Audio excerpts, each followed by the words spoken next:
ओम गणेशाय नमः। ओम नमः शिवाय। मैं निखिल ज्योतिष आचार्य आप सभी का मेरे चैनल पर पुनः स्वागत करता हूं। आशा करता हूं कि आप सभी स्वस्थ होंगे। महादेव की कृपा आप सभी पर सदैव बनी रहे। ये वीडियो मीन यानी कि पाइसेस के लिए अत्यंत विशेष है, क्योंकि वीडियो है सूर्य महाराज के राशि परिवर्तन के बारे में। सूर्य आदित्य 14 जनवरी 2025 को राशि बदल रहे हैं और मकर में प्रवेश कर जाएंगे। यहाँ से उनका उत्तरायण चरण स्टार्ट होगा। जब उत्तरायण में होते हैं सूर्य तो उनको एक एक्स्ट्रा बल मिलता है, आयान बल उसको कहते हैं। और यहाँ से अगर देखा जाए तो इसी दिन मकर संक्रांति भी होती है। तो इस मकर संक्रांति या फिर सूर्य देवता के मकर राशि में प्रवेश का बहुत महत्व होता है। सूर्य अगर हम ज्योतिष के संदर्भ के बिना भी देखें तो सबको पता है कि उनकी महत्वता क्या है। उनके बिना सृष्टि नहीं चल सकती, उनके बिना कुछ भी नहीं चल सकता। ऊर्जा के स्तोत्र हैं, सृष्टि के संचालक हैं, सृष्टि उनसे ही चलती है, उनके ही इर्द गिर्द सब कुछ घूमता है। तो महत्वता बहुत है। और अगर हम ज्योतिष के संदर्भ में बात करें तो सूर्य की महत्वता कोई कम नहीं, बल्कि सूर्य को नवग्रहों में राजा की उपाधि मिली है। और वो केवल नाम मात्र के लिए नहीं है कि बस कह दिया कि राजा है, नहीं। बहुत विशेषता है सूर्य की, कई कारकत्व हैं उनके पास। सरकार, सरकारी कार्य, राजकीय कार्य, राजा, सरकार से संबंधित power, authority, power in general. आपका नाम कितना है, पहचान कितनी है, गुडविल कितनी है, लोग आपकी बात कितनी सुनते हैं।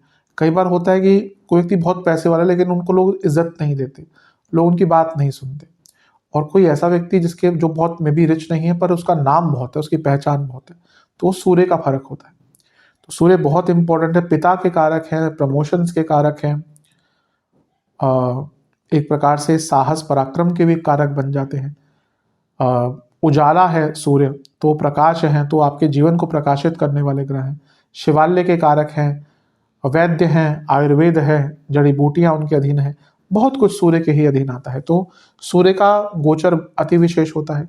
इसके साथ ही वो किसी एक भाव के स्वामी भी होते हैं, जैसे आपके लिए छठे भाव के स्वामी हैं, उसका भी एक इम्पैक्ट होगा। और इसके साथ ही यहाँ पे सूर्य पर 3 वक्री ग्रहों का प्रभाव है। बृहस्पति, मंगल जो अभी वक्री है गोचर में, और केतु तो सदैव वक्री रहते हैं। तो ये भी एक अपना अलग दृष्टिकोण सूर्य पर या सूर्य के ऊपर प्रभाव देंगे। तो इन सभी चीज़ों की विवेचना मैं अपने स्तर पर करने का प्रयास करूंगा। यदि आपकी लग्न राशि या चंद्र राशि मीन है, दोनों ही गाइडेंस के लिए इस राशिफल को देख सकते हैं। जहाँ से आपको ज़्यादा सूट करता है, रिलेट करता है, वहाँ से इसको ऑब्जर्व कीजिए। व्यक्तिगत तौर पे मेरा मानना है कि लग्न राशि से देखेंगे तो अच्छा है। इनकेस आपको नहीं पता अपनी लग्न राशि तो चंद्र राशि से भी इसको ऑब्जर्व कर सकते हैं। शुरू करते हैं। सूर्य आपके लाभ स्थान में बैठेंगे। अच्छा, ऐसा नहीं होता कि कोई ग्रह किसी एक भाव में आके सारे अच्छे ही सारे बुरे प्रभाव दे। अच्छे बुरे दोनों देते हैं, लेकिन कुछ ऐसे भाव होते हैं हर ग्रह के लिए जहाँ पे वो कंफर्टेबल होते हैं। उनमें से 11वां भाव सूर्य के लिए कंफर्टेबल भाव है, उपचय भाव है, 11वां भाव है, काम त्रिकोण का भाव है। तो यहाँ पे सूर्य अच्छा रिजल्ट ओवरऑल देते हैं।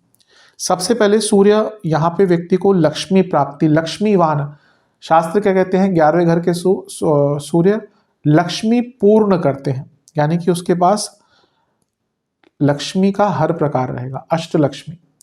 तो ये बहुत विशेष चीज़ है। कई बार धन होता है, कंटेंटमेंट नहीं होती। बहुत लोगों को मैं जानता हूँ, आए दिन लोगों से बात होती रहती है कंसल्टेशंस के थ्रू। दिखता है कि लोगों के पास बहुत धन भी है कुछ लोगों के पास, लेकिन जीवन में खुशियाँ नहीं है। तो वो अष्टलक्ष्मी होती है कि आपके पास पैसा भी है और आपके पास खुशियाँ भी है। तो ये जो 11वें घर के सूर्य है ना, वो अष्टलक्ष्मी लेकर आते हैं। इसके साथ ही सूर्य एक प्रकार से पावर अथॉरिटी के कारक है। 11वां भाव वृद्धि का स्थान है, तो वृद्धि होगी किसकी, पावर की, अथॉरिटी की। आपके बहुत रुके हुए कार्य पूर्ण होंगे। आपके सरकारी कार्य कोई अटक रहे थे, कोई सरकारी कार्य, सरकारी बाधाएं आ रही थी, नहीं हो पा रही थी ठीक, वो सरकारी बाधाएं यहाँ से दूर होंगी। 11वें घर के सूर्य शास्त्र कहते हैं कि व्यक्ति को राजा से निरंतर लाभ मिलता रहता है। अब आज के टाइम में क्या हो सकता है कि अगर आप सरकारी जॉब करते हैं आपको कुछ एक्स्ट्रा पैसा मिल सकता है, आप सरकारी जॉब करते हैं तो प्रमोशन मिल सकती है, आप सरकारी जॉब ढूंढ रहे हैं आपको जॉब मिल सकती है, आप कोई बिजनेस करते हैं जिसमें आप चाहते हैं कि सरकार से कुछ कार्य मिल जाए, बिल्कुल यहाँ पे योग बनते हैं। और प्रमोशन के योग भी बन जाते हैं। क्यों? क्योंकि मैंने शुरू में क्या कहा था, सूर्य प्रमोशन के कारक है और ये वृद्धि का भाव है, इसलिए लाभ स्थान सबसे विशेष स्थान माना जाता है। कहीं कहीं पे वर्णन आता है कि रावण इतने महान थे कि उन्होंने कोशिश करी थी कि उनके जो पुत्र हैं मेघनाथ, उनकी कुंडली में सारे ग्रह 11वें घर में विराजमान हो जाए। अब वो कितना सत्य है, क्योंकि कोई ऐसा नहीं कर सकता कि ग्रहों को लाकर डाल दे। वो उनकी कहीं ना कहीं महानता रावण की और उनकी विशेषता, उनकी शक्तियों का एक वर्णन करना था और ये बताने का एक प्रयास था कि 11वां भाव बहुत महत्वपूर्ण होता है। तो क्यों यहाँ पे आके ना सारे ही ग्रह अपने कारकत्व भी बढ़ा देते हैं, शुभता भी प्रदान करते हैं। तो सूर्य के कारण प्रमोशन के योग भी आपके बहुत श्रेष्ठ बन जाते हैं। कोर्ट केस कोई चल रहा था, उसमें आपको लाभ मिल सकता है। आपके पिताजी को कोई लाभ मिल सकता है, क्योंकि सूर्य पिता के कारक हैं, तो आपके पिताजी को भी किसी प्रकार का धन लाभ यहाँ पर प्राप्त हो सकता है। 11वें घर के सूर्य व्यक्ति को एक प्रकार से निरोगी भी करते हैं, सूर्य निरोग के कारक हैं। तो ये भी एक बहुत श्रेष्ठ चीज आपके लिए दिख रही है। भवन सुख और जो सवारी का सुख, यानी कि जो गाड़ी आदि होती है, वाहन आदि, उसका भी सुख यहाँ पे सूर्य देते हैं। तो बहुत अच्छी, बहुत श्रेष्ठ चीजें हैं सूर्य के 11वें घर में आने के कारण। आप देखेंगे ना, आपके अंदर एक नई ऊर्जा, सूर्य ऊर्जा के कारक है ना, तो एक नई ऊर्जा आपके अंदर जागृत होगी। यहाँ से सूर्य पंचम पर पूरी दृष्टि डालेंगे, मंगल पर हम आएंगे बाद में, लेकिन पंचम थॉट प्रोसेस है। तो एकदम एक्टिव, प्रोएक्टिव, क्रिएटिव, पॉजिटिव, सकारात्मक, सार्थक, ये सब आपकी वाणी में, आपके थॉट प्रोसेस में दिखेगा। तो जब व्यक्ति इतना ऊर्जावान होता है तो उसके कार्य बनना शुरू होते हैं। लेकिन इसके कुछ नेगेटिव एस्पेक्ट भी होते हैं। सूर्य 11वें घर में व्यक्ति बहुत self oriented, selfish, self centred हो जाता है, इसका एक नेगेटिव इम्पैक्ट आ सकता है। इसके साथ ही काम वासना बहुत बढ़ जाती है। 11वें घर के सूर्य की काम वासना, अगर 11वें घर में सूर्य होता है तो उस व्यक्ति की काम वासना बहुत बढ़ जाती है और कभी कभी वो अपने काम वासना के अधीन होकर बहुत नेगेटिव चीजें करता है। ये सबसे स्ट्रॉन्ग एक वेग होता है, काम वासना। जब व्यक्ति काम वासना के अधीन होता है ना, तो उसकी बुद्धि एकदम काम नहीं करती। सबसे स्ट्रॉन्ग एक अर्ज होती है, सेक्सुअल अर्जेस। तो यहाँ पे कहीं ना कहीं थोड़ा सा ध्यान दीजिएगा। अगर आप मैरिड हैं, बहुत ध्यान देने की आवश्यकता है। अनमैरिड भी है तो कुछ ऐसी नहीं करनी चीज़ें जो अच्छी नहीं है, जो आपको प्रॉब्लम में डाल सकती है। स्पेशली बच्चे हैं आज की डेट में, दुनिया भर की डेटिंग ऐप्स हैं और उसके थ्रू कुछ ऐसी चीज़ों में पड़ जाना, कुछ ऐसे कार्य करना जो आपको प्रॉब्लम में डाल सकते हैं। तो यहाँ पर काफ़ी ज़्यादा ध्यान देने की आवश्यकता है इन सब चीज़ों पर। नेगेटिव इम्पैक्ट और क्या हो सकता है? पंचम के सूर्य, 11वें घर के सूर्य पंचम को देखेंगे, ये संतान के साथ बैर उत्पन्न करता है, संतान के साथ लड़ाई झगड़े होते हैं और ये संतान की सेहत के लिए अच्छा नहीं होता। और यहाँ पे मंगल ऑलरेडी बैठे हैं, संतान को चोट लग सकती है। और जो गर्भवती महिलाएं हैं उनको तो बहुत ज्यादा ध्यान देना है, स्पेशली 21 तारीख तक, जब तक मंगल यहाँ पे है, क्योंकि मंगल गिर जाएंगे फिर, लेकिन सूर्य का प्रभाव भी बना रहेगा, लेकिन मंगल ज्यादा कष्टकारी होते हैं और ये सूर्य ने अपनी ऊर्जा मंगल को भी दे दी। तो ये गर्भवती महिलाओं के लिए बहुत कष्टकारी एक समय हो सकता है, बहुत केयरफुल रहना है।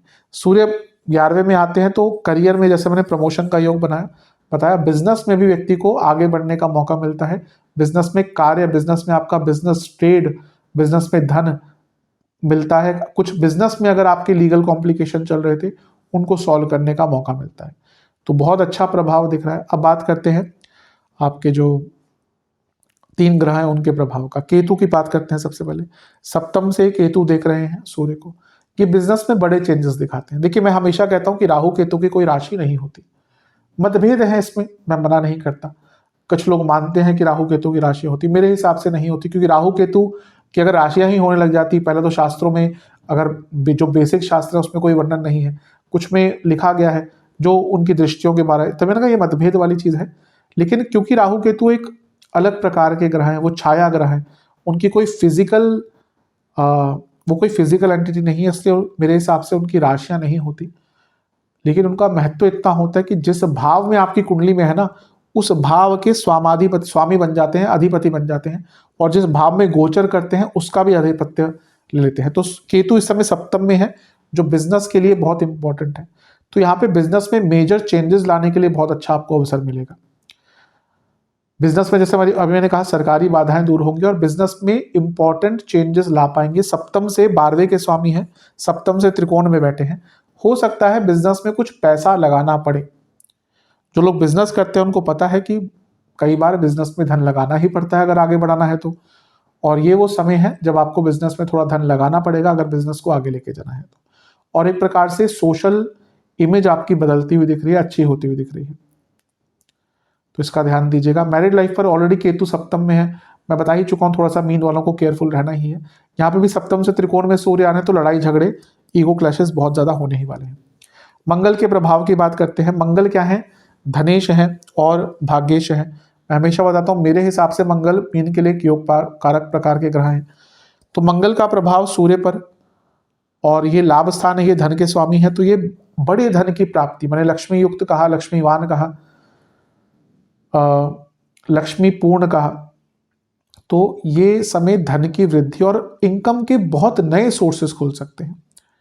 शनि लग्न में आने वाले हैं जो आपके लिए बहुत बड़ी घटना है। अच्छी ही रहेगी अगर आप समझ पाए कि शनि क्या है, डरने की बजाय कि हो हल्ला मचाना कि शनि आ रहे हैं, शनि आ रहे हैं। शनि तो आएंगे ही, हर 30 साल में आते हैं। तो ये समय कार्य करने का है, ये समय एक्टिव रहने का है। तो ये बहुत अच्छा एक योग दिख रहा है यहाँ पे। मंगल आपके भाग्येश भी हैं, तो धार्मिक कार्यों में भी वृद्धि होगी, धार्मिक कार्य कर पाएंगे। धर्म के प्रति कुछ डोनेशन करने का मौका अगर मिलता है बिल्कुल कीजिएगा, उसका बहुत अच्छा लाभ प्राप्त होगा। अति विशेष है गुस्सा लेकिन रहेगा। ये मंगल सूर्य का जब तक योग है ना, सब गुस्सा थोड़ा सा आप देखेंगे ओवरऑल सबके अंदर रहेगा, लेकिन यहाँ पे क्योंकि पंचम भाव इन्वॉल्व हो गया तो व्यक्ति के अंदर एग्रेशन थोड़ा सा ज्यादा रहता ही है। ये भी बता रहा है कि पिता पुत्र संबंध, बच्चों से संबंध, माता पिता के साथ संबंध बिगड़ सकते हैं।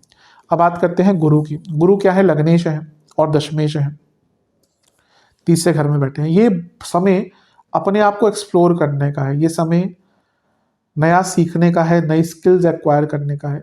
और बृहस्पति भाग्य के कारक है, भाग्य के स्वामी देख रहे हैं, भाग्य के कारक देख रहे हैं, लग्नेश देख रहे हैं, दशमेश देख रहे हैं।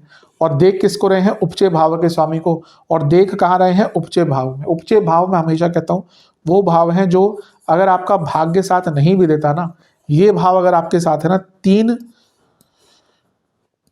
3, 6, 10, 11, ये वो भाव हैं जो व्यक्ति को अपने सामर्थ्य से, अपने स्किल्स से आगे लेके जाते हैं। अब देखिए दो ही चीज हो, या तो भाग्य हो या स्किल्स हो। अब दोनों ही नहीं है तो फिर व्यक्ति कहाँ ही जाएगा। तो यहाँ पे भाग्य का साथ है, स्किल्स का साथ है, पराक्रम, शौर्य, हर चीज का साथ है। तो ये बहुत अच्छा योग आपके लिए दिख रहा है, इसका लाभ उठाइएगा। बस एक चीज का ध्यान देना है कि सूर्य थोड़ा अहम बढ़ाते हैं, जैसे मैंने कहा यहाँ पे ना आपके अंदर एक बहुत सुपीरियरिटी कॉम्प्लेक्स डेवलप होगा, जिसका पारिवारिक स्तर पर, प्रोफेशनल स्तर पर भी नेगेटिव इम्पैक्ट पड़ सकता है। और आप थोड़े से ना रिस्क ज़्यादा लेना शुरू कर देंगे, तो रिस्क टेकिंग कैपेसिटी या एबिलिटी थोड़ा सा आप उसको नियंत्रण में रखेंगे ना, तो आपके लिए बहुत ज़्यादा अच्छा रहेगा। ये क्योंकि बृहस्पति 10वें घर के स्वामी भी हैं और सूर्य 10वें से दूसरे में बैठे हैं। कार्य क्षेत्र में धन की वृद्धि, प्रमोशन के योग यहाँ से भी बन रहे हैं और कार्य क्षेत्र में बहुत कुछ नया करने का आपको अवसर प्राप्त होगा, तो बहुत शुभ है। रोग की बात करें तो एसिडिटी, हड्डियों की प्रॉब्लम, नेत्र विकार, स्किन इन्फेक्शंस, इन्फेक्शन नहीं, स्किन में कोई इन्फेक्शन तो फिर बुध और बाकी चीजें देखनी पड़ती हैं। जब सूर्य का प्रभाव होता है तो बॉडी में पित्त बढ़ता है, उसके कारण स्किन में तो कोई डिसऑर्डर्स हो सकते हैं।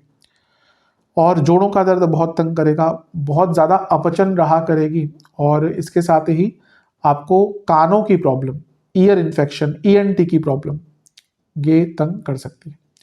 उपाय की बात कर लेते हैं। उपाय के स्वरूप में एक पात्र में आपको जल लेना है, उसमें कुछ गेहूं के दाने, सफ़ेद तिल, गुलाब की पंखुड़ियाँ, सूर्य देवता को अर्घ्य दीजिएगा। उसके बाद आदित्य स्तोत्र का पाठ कीजिएगा। पाठ नहीं कर सकते तो सुनिएगा, अगर संस्कृत आती है तभी पाठ कीजिएगा। इसके साथ ही आपको एक पात्र में दूध, गेहूं, सफ़ेद तिल, काले तिल लेकर महादेव का अभिषेक करना है। सफ़ेद फूल की माला अर्पण करके रक्त चंदन का तिलक लगाना है। महादेव के सामने बैठकर आपको ओम नंदीश्वराय नमः मंत्र का 108 बार जाप करना है और ओम आदित्याय नमः मंत्र का 108 बार जाप करके महादेव को खीर का भोग और मंदिर में गुड़ का दान करना है। ये उपाय कर लेंगे, अवश्य आपके लिए श्रेष्ठ रहेगा। आशा करता हूँ कि वीडियो काम आएगी। चैनल पर नए हैं सब्सक्राइब कीजिए, वीडियो को लाइक कीजिए। मिलता हूँ अगली वीडियो में, तब तक के लिए ओम नमः शिवाय।